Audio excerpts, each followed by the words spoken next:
گفتوگوێن پرس و باس و بابەتە دەکەین لەگەڵ زۆر بەڕێز مامۆستا دارەسەکانیانی لە بەغدا و ڕاستەوخۆ لەگەڵمانە. مامۆستا سڵاوت لێ بێم کاتت باش سپاس دەکەم. سپاس بۆ بەشداریکردن لەگەڵمان. پێمان بڵێ دیسانەوە بۆچی موچە دواکەوت؟ خۆ بەڵێن وا بۆم ساڵ تا کۆتایی ساڵ هیچ کێشەیەک بۆ موچەی خەڵک دروست نەبێ. بەناوی خۆی بەخشندەی میهرەبان سوپاس بۆ ئێوە سڵاوش لە بینەرە بەڕێزەکان. بەڵێ وەک بەڕێز ئاماژەت پێکرد بڕیار وا بوو موچە مانگانە لە کاتی خۆیان بێ کە دوو پاڵپشتی بەهێزی هەبوو بڕیاری دادگای فیدراڵی واروها یاسای بودجە کە دەنگی لەسەر درابوو لە ئەنجومەنی نوێنەران بەڵام دیارە بۆ جێبەجێکردنی ئەم بڕیار و یاسایە پێویستی بە هەندی هەنگاو و ڕێکار هەیە کە هەردوو حکوومەتی هەرێمی کوردستان و حکوومەتی عێراقی فیدراڵ پێویستە بیگرنە بەر بەڵام بەداخەوە بەهۆی پابەند نەبوونی هەردوو لاوە لەو نێوەندەدا فەرمانبەران و موچەخۆرانی هەرێمی کوردستان بوونەتە قوربانی ساڵانێکی زۆرە باجی ئەم ناڕێکی پەیوەندیەکانە دەن. دیارە وەک هەمومان ئەزانین دوێنێ ئەنجومەنی نوێنەرانی عێراق کۆبوونەوە ئەنجومەنی وەزیرانی عێراق کۆبوونەوەی خۆی هەبوو و لە کۆبوونەوەکەدا پرسی موچەی هەرێمی کوردستان جۆرە لە جۆرەکان گفتوگۆی لەسەر کراوە بەڵام بەڕێز وەزیری دارایی گلەیی و تێبینی زۆری هەبووە لەسەر داهاتی هەرێمی کوردستان و وتوێتی پابەند نەبوون هەرێمی کوردستان بەڕێکەوتنی نێوانمان و ئامادە نین نیوەی داهاتی هەرێمی کوردستان ڕادەست بکەن لەبەر ئەوە ئاماژەی بەوە کردووە و توێتی من ئەم پرسا با بخێنە ئەنجومەنی وەزیران و لێوە گفتوگۆی لەسەر بکەین. دیارە هەندێک لە وەزیرەکان وتوانە ئەگەر بەم حاڵەتەوە بەم تێبینانەی تۆ بیخێنە ئەوێەوە دوور نییە ئەنجومەنی وەزیران جۆرێک لە ناڕازیبوون لەسەر ئەم بابەتە دەرببڕێەوە گرفت دروست بکە. لەبەرەوە ئێستا من پێم وایە پارەکە ئامادەیە و گرفتێکی نییە و تەنها ڕزامەندی وەزیری دارایی ماوە بەڵام وەزیری دارایی ناشارێتەوانێ زۆر بە ئاشکرا ئەڵێ ئێمە حکوومەتی هەرێمی کوردستان پابەند نییە بە ڕێکەوتنەکانی نێوانمان و لە سەدا پەنجای داهاتی نانەوتی لە هەرێمی کوردستان ڕادستی حکوومەتی عێراقی فیدراڵ ناکات. مامۆستا بیانوێکی مخنەعە بەڕایەوە بیانوەکە بەداخەوە من پێم وایە هەردوو لە هەڵەوکەم و کوڕیان هەیە بە پلەیەک حکوومەتی هەرێمی کوردستان بیانوەکەی لەو ئەندازەیە مقنع نییە کە موچەخۆران و فەرمانبەرانی هەرێمی کوردستان باجەکەی ئەدەن. من پێم وایە ئەگەر حکوومەتی هەرێم مقەسیرە یا وەزارەتێک یا کەسێکی پەیوەندیدار پێویستە ئیجراعات لەگەڵ ئەوە بکرێ نەک موچەخۆر و فەرمانبەری هەرێمی کوردستان سزا بدرێ وەگەرنا پێم وایە حکوومەتی هەرێمی کوردستانیش مقەسیرە و کەم تەرخەمە و ئامادە نییە بەڕاستی ئەم کێشەیە لە بنەڕەتەوە چارەسەر بکە و بە هەمان شێوەش حکوومەتی عێراقی فیدراڵیش جۆرێک لە جۆرەکان بیانووی بەدەستەوە هەیە کە بیانوو ئەگرێ بە هەرێمی کوردستان. مامۆستا مانگی ڕابردوو خۆ هەر هەمان بڕینار هەرێمی کوردستان خۆ 3 مانگار 48 ملیار 49 ملیار دەنێرێ یعنی بەغدا بۆ ڕازی بوو بۆ ئێستا دەڵێ ڕازی نیم. ئەگەر ئێمە سیرکەین ماوەیەکی زۆرە بە تایبەتی دوای بڕیارەکەی دادگای فیدراڵی و گرفتی زۆر لە نێوان هەردوو لاداهەیە لە لیستی موچە لە ڕادستکردنی داهات لە پرۆسی تەوتین ئێستاش کە من و تۆ گفتوگۆەکەین ساڵێک و چەند مانگێکە تا ئێستا پرۆسی تەوتین وەکو پێویست یەکلانە بۆ تەوانێ و بەداخەوە یعنی هەرێمی کوردستان ئیرادەیەکی بەهێزی نییە بۆ تێپەڕاندنی یا چارەسەرکردنی کێشەی موچەی فەرمانبەرانی هەرێمی کوردستان لە کاتێکا پێم وایە دەستکەوتێکی گەورە بوو بۆ خەڵکی کوردستان و بۆ حکوومەتی هەرێمی کوردستان و بۆ سەرجەمدام و دەستگاکانی حکوومەتی هەرێم بەڵام بەداخەوە یعنی ئێمە ئەڵێن با حکوومەتی هەرێمی کوردستان پابندەکانی خۆی جێبەجێ بکە ئەو کاتاگەر حکوومەتی عێراقی فیدراڵ کەم تەرخەم بوو ئەکرێک لێیەکان لەو بکەین بەڵام تۆ کاتێک هەمومان ئەزانین داهاتی هەرێمی کوردستان لەو بڕە زیاترە هەمومان ئەزانین بەداخەوە یعنی گرفت و لەمپەری بۆ دروستەکەمانەوە نیە کە حکوومەتی عێراقی فیدراڵ ینی دەزانین کە زیاترە لەو بڕە پێم وایە هەموو کەس تەنان وەزارەتی دارایی خۆی پێشتر ماوەیەک لەوە پێش باسی لەوە کرد کە داهاتی مانگانەی هەرێمی کوردستان نزیکەی 350 ملیار لە 350 ملیار 350 ملیار چەنەکەم ئێستا مانگی ڕابردوو 51 و ئەم مانگە 48 و مانگی پێشوو 48 و بە دڵنیاییەوە تێبینیان هەیە لەسەر ئەو بابەتە و پێم وایە ناکۆکیەکانی نێوان هەردوو لا بەداخەوە هەردوو لا بە جۆرە لە جۆرەکان دەبیانون لە یەکتری و دوجار فەرمانبەرانی هەرێمی کوردستان باجی ئەم ناڕێکی پەیوەندیەکانە دەن. باشە مامۆستا بە بڕای تۆ ئێستا ستەیف کە ئێمە ئیمزاکە بەداخەوە یعنی بەڕاستی حکوومەتی عێراقی فیدراڵیش جۆرە لە جۆرەکان لەبری ئەوەی ئیجراعات لەگەڵ ئەو کەسانە بکرێت کە کەم تەرخەمن یان لێپێچینەوەیان لەگەڵا بکرێ ئەویش بەداخەوە جۆرە لە جۆرەکان ئەتوانم بڵێم سزای موچەخۆران و فەرمانبەرانی هەرێمی کوردستانە ئەدا. ئەتوانین بڵێ من قەناعەتم وایە کە ئێستا هەردوو حکوومەتی عێراق و هەرێمیش نازان کە ئەم کێشەیە کۆتایی دێ بۆ چونکە جۆرە لە جۆرەکان متمانە لە نێوانیاندا لە ئاستێکی پێویستان نیە. باشە مامۆسا هیچ ڕێگێک ماوە بۆ زەختکردنە سەر با بڵێن تەیف سامی ینی هیچ زەختێک کارتێ فشارێ شتێک ماوە بەدە زەرێمی کوردستانەوە بۆ زەختکردنە سەری؟ پێم وایە باشترین فشار و باشترین ڕێگا ئەوەیە کە حکوومەتی هەرێمی کوردستان لەگەڵ حکوومەتی عێراقی فیدراڵە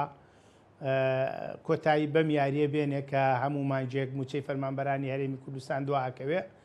یعنی ئەگەر داهاتی هەرێمی کوردستان بە فعلی زیاترە پێویستە لە سا پەنجای ڕادستی بەغا بکات چونکە ئەمە هەم بڕیاری دادگای فیدراڵی هەم یاسای بودجەی لە پشتە هەم ڕێکەوتنەکانی نێوانیشیان وا ئەڵێ ئەگەر واژ نییە ئەکرێ جۆرە لە جۆرەکان ڕووکردنەوەی پێویست بدا حکوومەتی هەرێمی کوردستان و ئەو کاتە هەتا من جارێکان بە وەفدەکەی حکوومەتی هەرێمی کوردستانم وتم ئەگەر ئێوە دڵنیان لیستان تەواوە دڵنیان داهاتان تەواوە دڵنیان پرۆسی تەوتینتان هەمووی تەواوە دەیەوە دادگای فیدراڵی بڕۆن سکاڵا لە وەزارەتی دارایی بکەن لە تەیف سامی بکەن لە حکوومەتی فیدراڵی بکەن بڵێن کەم تەرخەمەوە بڵێن دەستی بەسەر قوتی خەڵکا گرتووە. مامۆسا هەرێمی کوردستان ئەو وەفدانەی وەزارەتی دارایی دەڵێ بەغدا زۆر سەرسامە بۆ لیستەی کە ناردوومانە دەڵێ دووتێتی شتیوا هەر ناکرێەوە چۆن ئەمەتان کردووە؟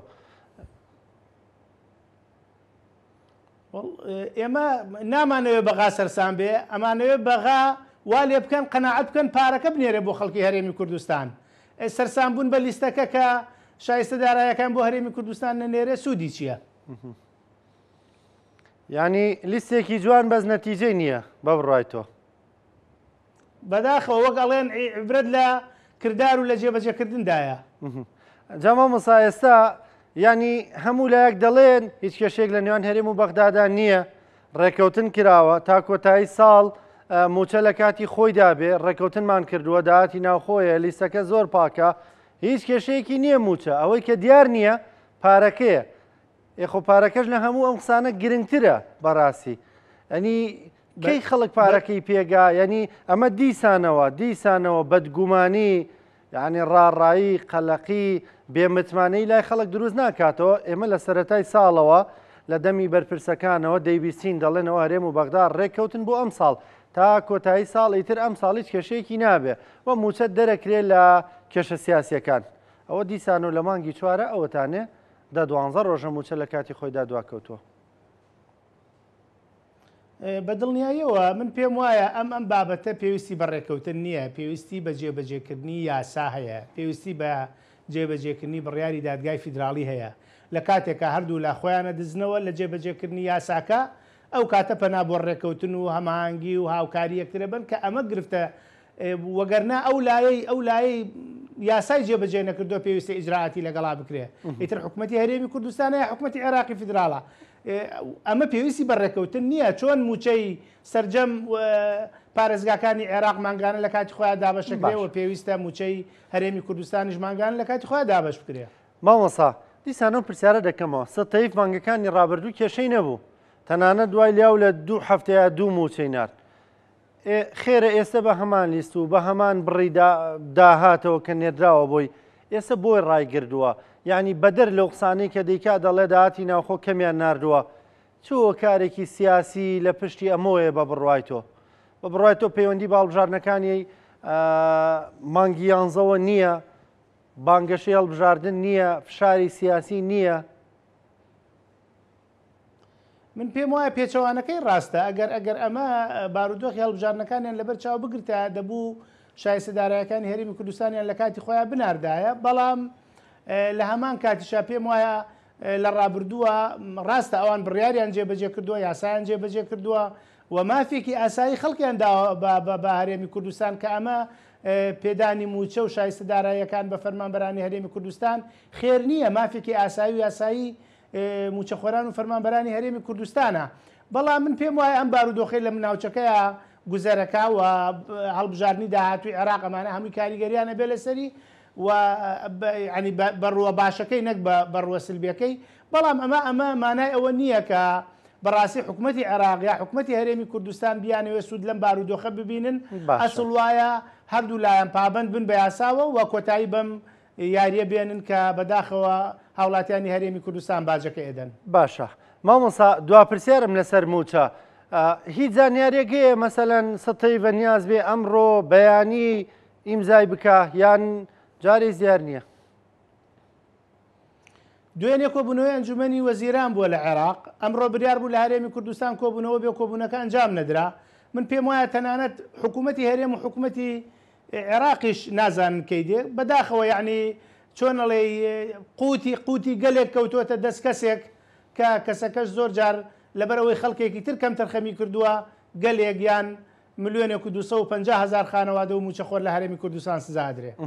باشە مامۆسا ڕۆژی هەینی لە ڕۆژی هەینیە وەرزی یاسادانانی ئەنجومەنی نوێنەران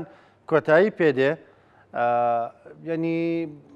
هیچ کاتێکی با بڵێن درێژ نەکراوەتەوە بۆیەوە وەکو زۆرێک لە وەرزێکی تر بۆی هەندێک پرۆژە یاسا هەیە لە ئەنجومەنی نوێنەران هێشتا تەواو نەکراون. گرنگترین پرۆژە یاسا کە ئێستا لە ئەنجومەنی نوێنەران بێ و ئێوە فریانە کەوتون یا پێڕانە گەشتون ببێ بە یاسا و دەنگی لەسەر بدەن چی بوو؟ ئەتوانین بڵین کۆمەڵێک پرۆژە یاسای گرنگ لە ئەنجومەنی نوێنەران هەیە بەڵام بەداخەوە لەم ماوانەی دوایە ئەنجومەنی نوێنەران بەهۆی ناکۆکی لایەنە سیاسیەکانەوە ئەتوانین بڵین وەکو پێویست نەیتوانین ڕۆڵی خۆی ببینێەوە دانیشتەکان لە کاتی خۆی ئەنجام بدا و ڕێژەی یاسایی ئەندامانی ئەنجومەنی نوێنەران وەکو پێویست ئامادە نەدەبوو. و ئەمە یەکەم جاریشە لە تەمەنی ئەم خولەی پەرلەمانە کە دوو مانگ بڕیار بدرێ کە پشووی یاسادانانە لە کاتێکە سەرجەم وەرزی پشوەکانی تر لە دوو مانگێک درێژ کراوەتەوە بۆ ئەوەی یاساکان تێپەڕێندرێ. ئێستا یەکێ لەو یاسانی کە گرنگە ئەتوانین بڵێن ئەوەیە کە باسی کۆمەڵی یاسای گرنگ کە یەکێک لەوانە کە باسی لێ ئەکرێ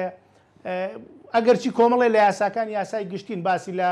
تعدیلی بڕوانامەکانە کرێ خاوەن بڕوانامەکان و پەیوەندی عێراق لەگەڵ کۆمەڵی وڵات و کۆمەڵی ئیتیفاقیات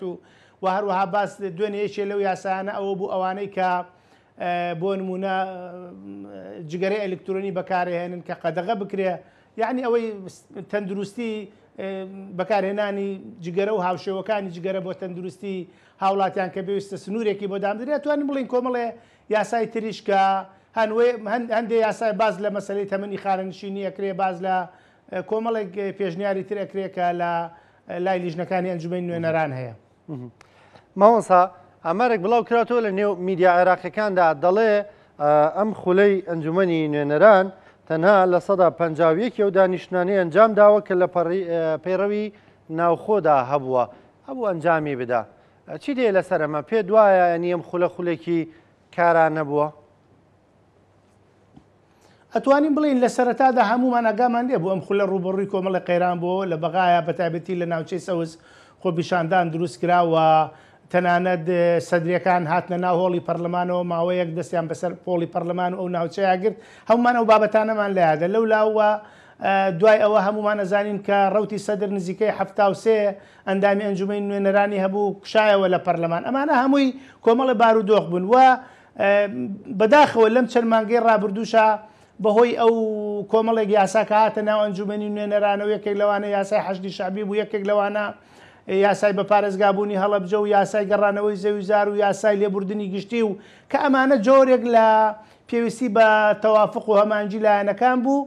و گرفتی دروست کرد ئاڵۆزی دروست کرد لە ناو هۆڵی پەرلەمانە و نزیکەی یەک دوو مانگیشە پەرلەمان وەکو پێویست نەیتوانیوە کۆبوونەوەکان ئەنجام بدا بە فعلی ئەوە تەواو وایە. دواپرسیارە مامۆستا کورد لەم خولەی ئەنجومەنی نوێنەران توانی چی بکە؟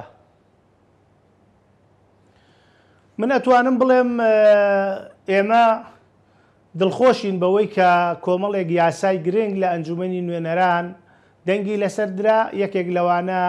یاسای گەڕانەوەی زەویزار ئەو مڵکانە بوون کە داگیر کرابوون لەلایەن ڕژێمی پێشوو ئەنجومەنی سەرکردایەتی هەڵوەشاوی پێشوو کە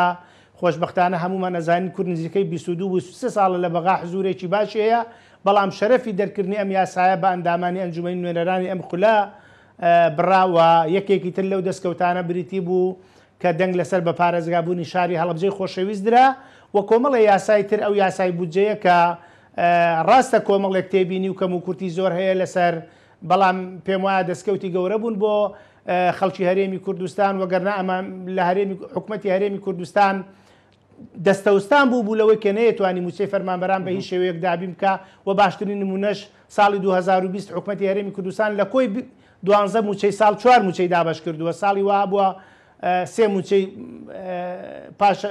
بە ناوی خۆیان چۆنڵی دەستیان بەسەراگرتەوە پاشەکەوتیان کردەوە و لێبڕین و خەرج نەکرا کۆمەڵە زاراوەی زۆر سەیر و سەمەرەیان لە ڕووی ئیداریەوە لە ناو حکوومەتی هەرێمی کوردستانە داهێنا کە پێم وایە ئەوەش دەستکەوتێک بووە و یاسای بودجەیە بەڵام بەداخەوە ئەوە لەم پەری بۆ دروستەکرێت لەم کۆتاییانە. بەڕێز مامۆستا دارەسیەکانیانی سپاس دەکەم سپاس کە لە بەغداوە لەگەڵمان بووی سپاس بۆ بەشداریکردنت لەگەڵمان.